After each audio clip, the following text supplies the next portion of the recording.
শুভ সকাল। ঢাকায় যারা আছো এবং ঢাকার বাহিরে যারা আছো সকল নবম এবং দশম শ্রেণীর শিক্ষার্থীদের শুভেচ্ছা জানিয়ে আজকে একটি সৃজনশীল প্রশ্ন নিয়ে আমি আলোচনা করতে যাচ্ছি। আজকের সৃজনশীল অঙ্কটা আমি তোমাদের একাদশ অধ্যায় এবং ত্রয়োদশ অধ্যায়ের সমন্বয়ে সৃজনশীল অঙ্কটা তৈরি করেছি। সামনে তোমরা যে সকল অঙ্কগুলোর মুখোমুখি হবে সবগুলো একাধিক অধ্যায়ের অঙ্ক সম্মিলিতভাবে তোমাদেরকে দেওয়া হবে, সেক্ষেত্রে মোকাবিলা তোমাদেরকে করতে হবে। তো এখন থেকে যদি আমরা অভ্যস্ত হই তাহলে আমাদেরকে তত বিশেষ অসুবিধাও হবে না বলে আমার বিশ্বাস। যারা অতীতেও আমার ক্লাস দেখেছ এবং যারা আজকে নতুনভাবে আমার ক্লাসে প্রবেশ করেছ, সবার কাছে আমার একটি অনুরোধ, যদি আমার চ্যানেলটি তোমরা সাবস্ক্রাইব করে না থাকো তাহলে আমার চ্যানেলটি সাবস্ক্রাইব করবে, বেল বাটনে ক্লিক করে লাইক, কমেন্টস এবং শেয়ার করে আমার চ্যানেলটাকে গতিশীল রাখবে। এটুকু আমি তোমাদের কাছে অনুরোধ রাখলাম। এসো আমরা ক্লাসে যাচ্ছি। আজকের ক্লাসে আমি একটি প্রশ্ন দিয়েছিলাম, সেই প্রশ্ন রয়েছে 1/p plus 1/q is equal two 8/y এবং 3 plus x plus y plus 81 plus z একটি গুণিত ধারা। প্রথম অংশটি আমরা 11 থেকে পাচ্ছি, প্রথম অংশটি আমরা একাদশ অধ্যায় থেকে পাচ্ছি এবং দ্বিতীয় অংশটি আমরা পাচ্ছি তোমার ত্রয়োদশ অধ্যায় থেকে। প্রথম অংশ থেকে y এর মান নির্ণয় করতে হয়েছে এবং দেখাও যে y plus 4p divide by y minus 4p, y plus 4q, y minus 4q equal to 2। আর শেষটা গুণোত্তর ধারার এখান থেকে x, y এবং z এর মান নির্ণয় করো। শর্ত দেয় নাই, কিছু দেয় নাই, বুঝে নিতে হবে তোমাদেরকে, কারণ এখানেও y আছে এখানেও y আছে। সুতরাং এখানে যেহেতু x, y, z চেয়েছে তাহলে বুঝতে হবে এটা দ্বিতীয় শর্ত থেকে আমাকে অঙ্কটা করতে হবে। যাই হোক, প্রথমে আমরা ক দেখি। কতে আছে কি দেওয়া আছে,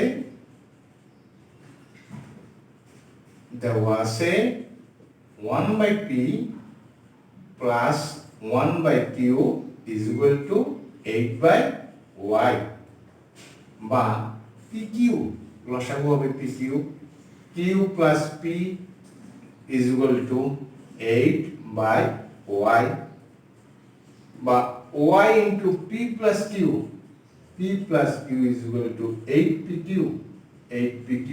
আর গুণন এখানে q প্লাস p টাকে আমি সাজিয়ে লিখেছি p প্লাস q, প্লাস থাকলে সেটাকে সাজানো যায়। y is equal to 8pq by p plus q। y এর মান নির্ণয় করো, answer 8pq by p plus q। আমাদের কয়ের উত্তর আমরা পেয়ে গেছি। এখন আমরা ক্ষয়ে যাব। কয়ের উত্তর আমরা পেয়েছি, এখন আমরা ক্ষয়ের উত্তরে যাব। ক্ষয়ের মধ্যে আমরা কি পাচ্ছি, খ ক হতে পায়, ক হতে পায়, ক হতে পায় কি পাইছি, y is equal to 8pq, 8pq divided by p plus q। আমাকে একটি জিনিস খেয়াল করতে হবে, y বাই 4p, প্রথমটা আমার 4p আছে, তাহলে y বাই 4p, 4p দ্বারা 8pq কে ভাগ করলে 4 দুগুণা কত হয়, আর 2q, p প্লাস q, 4 দুগুণা 8, 8pq, y বাই 4p, কারণ এখানে 4p আছে, তারপরেরটা আছে 4q, তারপরে এটার থেকে আবার বের করতে হবে আমরা 4q নিয়ে। তাই আশা করি তোমরা বুঝতে পেরেছো, এটাকে বলা হয় একান্তকরণ। এখন একান্তকরণ যখন আমরা করব তখন আমরা কি করব, যোজন বিয়োজন করব। y plus 4p, y minus 4p সমান twice q plus p plus q, twice q minus p minus q, যোজন বিয়োজন করে, যোজন বিয়োজন করে। সুতরাং y plus 4p y minus 4p divided by p plus thrice q আর q minus p, এটা হচ্ছে সমীকরণ আমার 1। আমি প্রথম অংশটুকুর কাজ করতে পেরেছি, প্রথম অংশটুকু আমার বেরিয়ে গেছে। এবার দ্বিতীয় অংশের মধ্যে আছে y plus 4q, তাহলে আমি ওই অংশ থেকে আনতে হবে। আবার y is equal to 8pq p plus q বা y divided by 4q, 4q দ্বারা যদি আমরা এটাকে ভাগ করি twice p plus q, কি করতে হবে? যোজন বিয়োজন করে, যোজন বিয়োজন করে বা যোজন বিয়োজন করবে না তো একান্তরকরণ করে লিখতে হবে আমাদেরকে, একান্তরকরণ করে। এই কথাটা লিখলে ভালো হয়, আমরা আগেরটার মধ্যেও লিখি নাই, একান্তরকরণ করে y plus 4q y minus 4q সমান twice p plus q twice p minus q, কি লিখবো? যোজন বিয়োজন করে। সুতরাং y plus 4q y minus 4q thrice p plus q p minus q, এটা হচ্ছে সমীকরণ 2। এখানেও আমরা যদি লিখি একান্তরকরণ করে তাহলে জিনিসটা খুব সুন্দর হবে। একান্তরকরণ, এখন সমীকরণ কি পাইছি? 1 পাইছি আর সমীকরণ 2 পেয়েছি। এই দুটোর মাঝে আমরা কি পেয়েছি? প্লাস। যদি প্লাস থাকে আমরা যোগ করব, আর যদি মাইনাস থাকে আমরা বিয়োগ করব। তাহলে প্রিয় শিক্ষার্থীবৃন্দ, আমরা সমীকরণ 1 এবং 2 কি করব? যোগ করব। সমীকরণ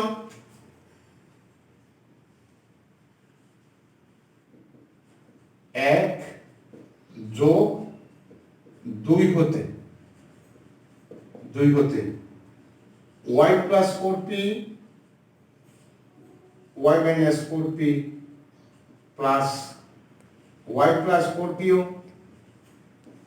y minus 4q সমান p plus thrice q q minus p plus thrice p plus q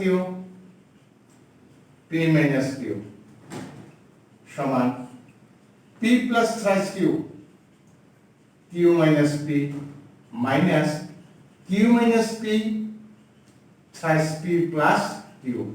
এই যে p minus q টা আছে, p minus q টাকে মাইনাস দ্বারা যখন আমরা গুণ করব, p minus q টাকে এখানে q minus p আছে, এটাকে আমরা q minus p করতে হবে। তাহলে আমার আসলে p minus q, তাকে যদি আমরা মাইনাস q প্লাস p করি, তারপরে মাইনাস কমন নিলে q minus p হবে। মাইনাসে মাইনাসে প্লাস, প্লাসে মাইনাসে, এই মাইনাসটার এই প্লাসটা গুণ করলে প্লাসে মাইনাসে মাইনাস হবে। একটু চিন্তা ভাবনা করতে হবে, সরাসরি q minus p যদি আমার লসাগু হয়, p plus thrice q minus thrice p minus q সমান কি হবে? twice q minus twice p q minus p। 2 যদি আমরা কমন নেই তাহলে কি হবে? q minus p সমান 2। যেহেতু p is not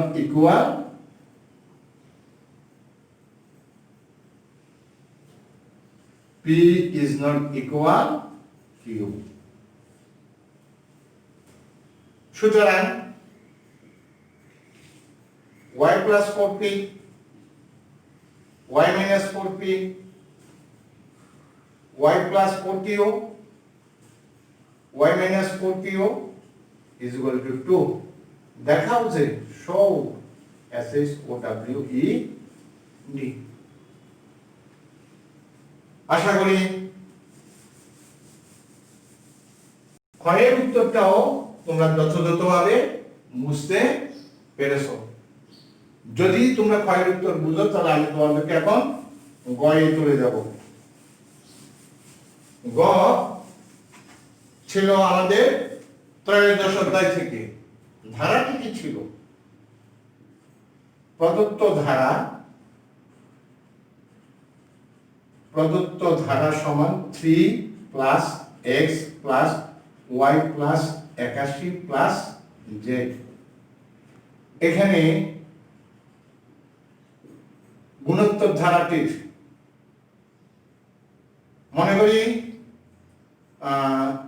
মনে করি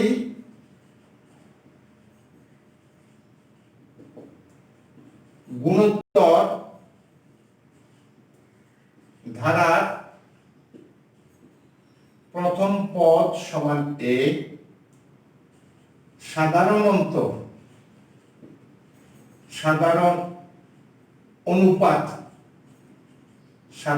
অনুপাত সমান আর। এখানে ধারাটির প্রথম পদ a = কত 5, ধারাটির দ্বিতীয় পদ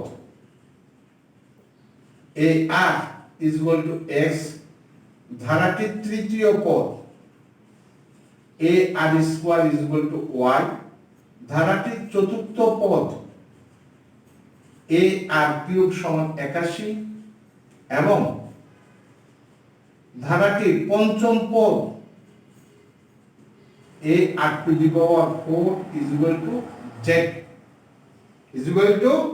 z। কারণ আমরা গুণোত্তর ধারার সূত্র জানি কি, a plus ar plus ar² plus ar³ plus dot dot. এটা প্রথম পদ, এটা দ্বিতীয় পদ, এটা তৃতীয় পদ, এটা চতুর্থ পদ। এটা আমরা জানি কি চতুর্থ পদ। সেই হিসাবে আমরা প্রথম পদ, দ্বিতীয় পদ, তৃতীয় পদ, চতুর্থ পদ, পঞ্চম পদ পর্যন্ত আমার আছে পঞ্চম পদ। এখন ar³ সমান 81, এর মান হচ্ছে কত 3, এর মান কত ছিল 3 × r³ সমান 81 বা r³ সমান 3/81 বা r³ সমান 27, r³ সমান 3 সুতরাং r = 3। এখানে ভুল বশত 5 লিখে ফেলেছিলাম, কারণ প্রথম পদ a = 3। তাহলে আমার x দ্বিতীয় পদ, ধারাটির দ্বিতীয় পদ x = ar, 5 × 3 15, ধারাটির তৃতীয় পদ y = ar², 5 × 3² 45, ধারাটির কত পদ, ধারাটির পঞ্চম পদ, কারণ x y z যেটা হচ্ছে পঞ্চম পদ। ধারাটির পঞ্চম পদ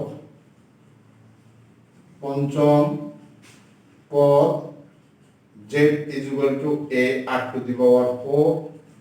5 × 3⁴, 81, 5 একে 5, 5 আটা 405। সুতরাং